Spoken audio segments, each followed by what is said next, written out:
Oh, I never told you the end of that. Oh, sorry. So, no, I took that bag of mushrooms to that party, right? And a bunch of people ate them who'd never had them before. Uh-oh. And then we played a game of hide and go seek, right? I was like, oh, no. Oh, dude. You hide in another dimension. I was like, I'll count. You guys go hide, right? Oh, no. And I never went to fucking look for them. That was the end of that, bro. I never seen one dude, this boy Timothy, I never seen that dude again. All I do is I watch the news once every 2 weeks. I'm like, mask or no mask? Still mask? All right, mask. That's all I give a fuck about. I don't care. But even they say you shouldn't wear a mask unless you're treating a coronavirus patient. The World Health Organization. Yeah, but they didn't say that initially. initially. They didn't say it initially. No, they didn't. They did. And then it gradually, and then wait. And then everybody wore the fucking masks. This is like rollerblading. Everybody fucking rollerbladed, and then there was that one fucking homophobic joke, and then everybody acted like they never did it. And then 100 million fucking rollerblades got thrown into the fucking ocean. We all wore masks. And then all of a sudden, people are fucking sitting there. What? You don't have the body type for it, dude. Your fucking knuckles would scrape on the ground. Even with that extra 2 inches. Play this, because 24 things nobody is better at than Trump. Nobody can do it like me. Nobody. Nobody can do it like me.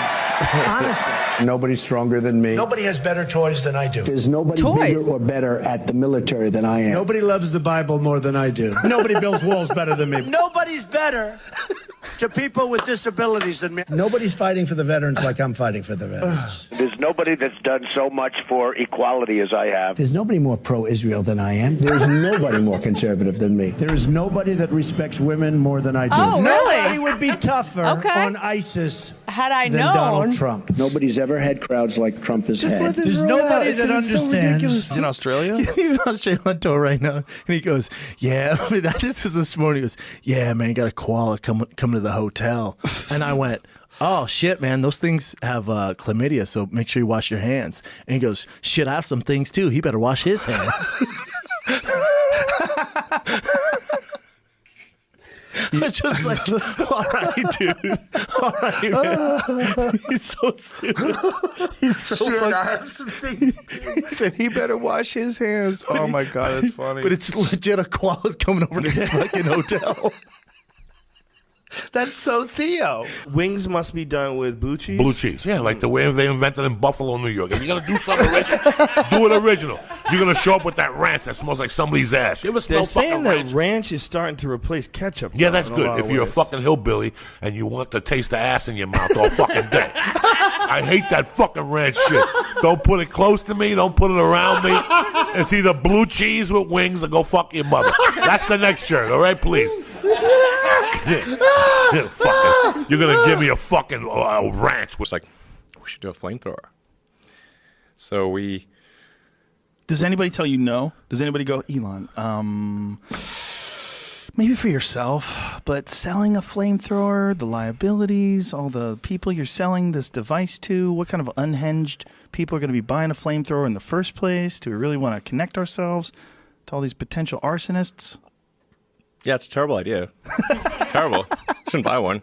I said don't buy this flamethrower. Don't buy it. Don't buy it. That's what I said. But still, people bought it. Yeah, there's they're not gonna nothing I listen. could do to stop them. If you I build could it, not they will stop come. them. I said don't buy it. It's a bad idea. How many did you make? It's dangerous. It's wrong. Don't buy it. And still, people bought it. I just couldn't stop them. How many did you make? 20,000. And they're all gone. In 4 days? They sold out in 4 days. To a lot of guys, like if you had to choose between being blind or having your dick break, where your dick can never get it up again. Oh, no question.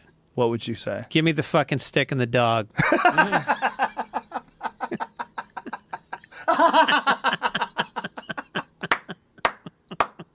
Give me the Stevie Wonder glasses. And on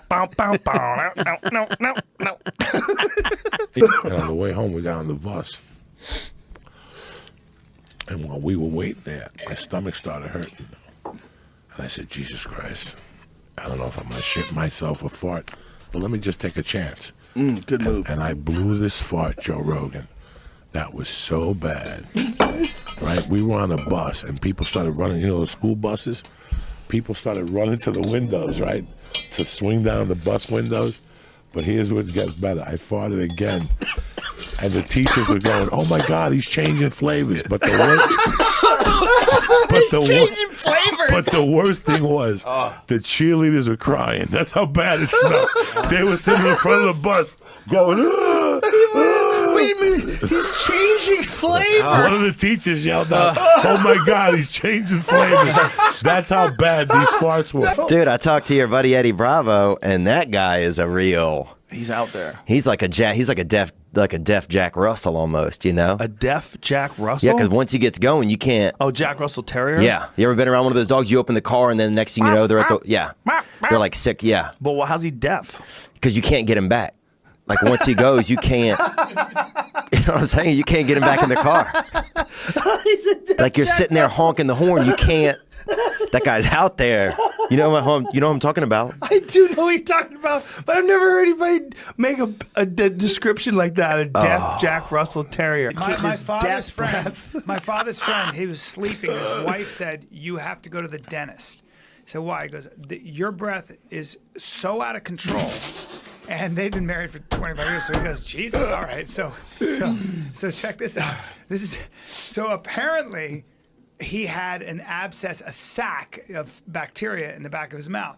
Well, when they I guess took the tooth out of the filling out and they popped by accident the sac, the nurse threw up.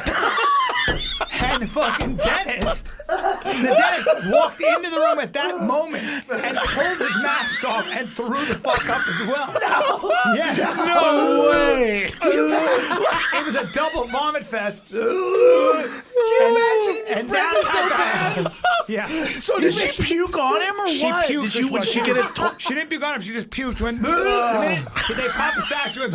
And the dentist walked in and went. He had his mask on. He went. He got his mask off just barely in time. Went like that. Oh it was my that God. bad. Yeah. Oh my. That bad. Not That's a good situation. so crazy. Yeah. That's so crazy. Yeah. I never have the balls to tell someone their breath stinks. I don't though. even. I tell girls. If you work with them, you have. If you work with them, you have to. I would tell friends, and I would want them to tell me. Like, if your breath stinks, I'm going to tell you. I'll tell you. And I would want you to tell me. Of course. That's one cool thing about black people. They'll tell you if your breath stinks. They will tell you. Black people have no problem with that. I watched Flavor Flav on I have no Love balls. of Rock or some I'm shit. a fucking pussy. I once got head from a girl. She would come over and give me a massage. She wasn't very good looking, but she was down to give a massage. And by the time you're done with the massage, you know she's gonna get to. She wanted to give me oral pleasure long time ago. But she used her teeth. Oh boy. And I didn't have the fucking courage to tell her that. I'm like, You're she terrible. thought I was enjoying it, but I was like, ow, fuck. She's going, oh my God. She's looking at me, winking at me and shit, and she's scraping her teeth. You're such a good guy. Scraping it. You're a good guy. 'Cause you don't And want to hurt every feelings. time she came over, here we go. I'm trying to survive. You like grabbing stuff, you know? I'm Head such a full of pussy. blankets and couch. I'm a pussy. You just trying to survive. Oh my God. So good. Crazy picture. You in your underwear with a tiger on a chain. That is one of the. That's the that champ is right like, there. That's you at peak crazy. Yeah, insane. Yeah. Tom, what was going through my mind? I don't know what made me think about. My friend said, "Mike, you can get some awesome animals," and I'm saying, "Really? Are you serious?" I still remember my mother taking me into a restaurant bathroom and holding me in a, what's that one name? Headlock? The other Guillotine? one, guillotine. And she's punching you? shooting me. No. She shot you up? Yeah. With what? Penicillin. Oh my God. Because when I was a kid, I was so sickly. She got you in a headlock and shot you up. Listen to me. Where'd the needle go? Listen to me. On top of his head? Cubans. I had a Cuban doctor, Dr. Orlando Del Valle. He made house calls, okay? He came over. He would come into the room, and this is very funny because I'm going to tell you how fucking hysterical heretics is. Hereditary shit is crazy. Your kids get what you got. Now, he would come over. Now, Dr. Del Valle did a bump from time to time. Now, this is I'm talking about 1968, 69. Please, this goes on. When he come over, I lived on 205 West 88th Street. He'd bring the little thing, and him and my mom would talk, and my stepdad, and then somebody else would be there, like a chick, that would help my mom. And sure enough, he would come over, put the thermometer in my ass, and then look at me and say, Jose Antonio, we have to give you a needle. And I go, give me 5 minutes. Let me think about it. And my mom would go, what's going on? He has to think about it. I swear to God, you don't take that needle, I'll fucking kill you. So then they would go in the fucking parlor to put on Cuban music, and I would like put cartoons on. Like it was inevitable. And then he would have like 2 drinks. Like, how old are you during this time? I'm 5, 6. He would have 2 drinks, then he'd come back in. He goes, Jose Antonio, you ready yet? And I'm like, I'm not ready. So for years, they called me, me va a doler. That means it's going to hurt. They would have to hold me down and give me a shot.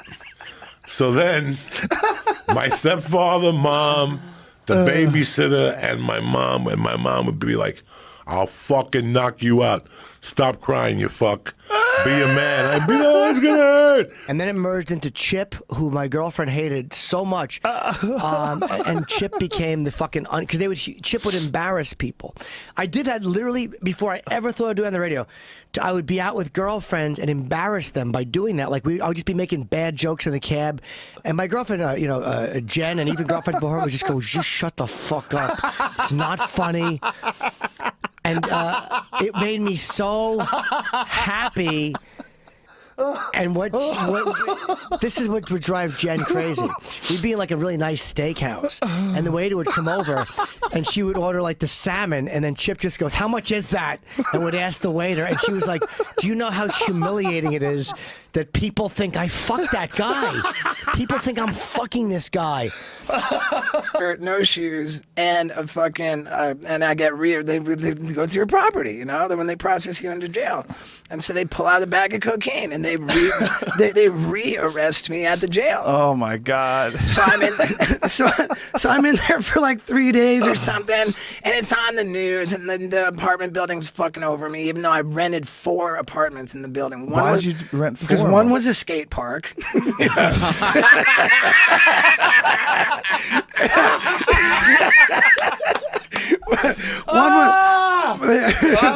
One was skate park. It's 2 ways it can hit you. I do it on basketball, and sometimes in basketball, it's like someone will throw you a pass, and while it's in the air, you go, okay, what are my options here when this ball gets to me? I got him cutting. I could pass to him. I could shoot. I could pass it back. And it's like, all right, I'm ready. I think I'm ready. And then the ball comes to you. At other times, that ball just hits you in the face.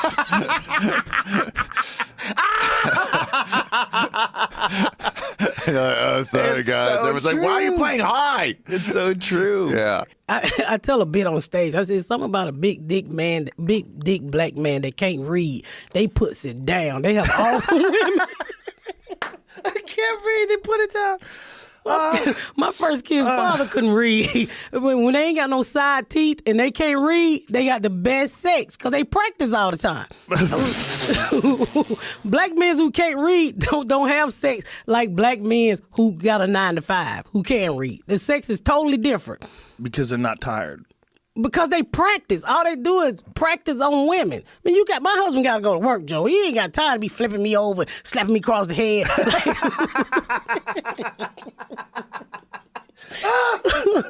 He ain't got time for all that ghetto love. Oh my God, I'm crying. He ain't got time for all that ghetto love. Go to the ghetto and buy the weed out of where I live at. They would go over to the ghetto. So I said, Juma, how much weed you buy? 1.5 grams. What the hell is that? I don't know. And I called the police on him. I used to do. I did. I called the police on him to shake him up, right? And you called the police on him? Yeah, but I said, hey, we black, so leave your guns in the car.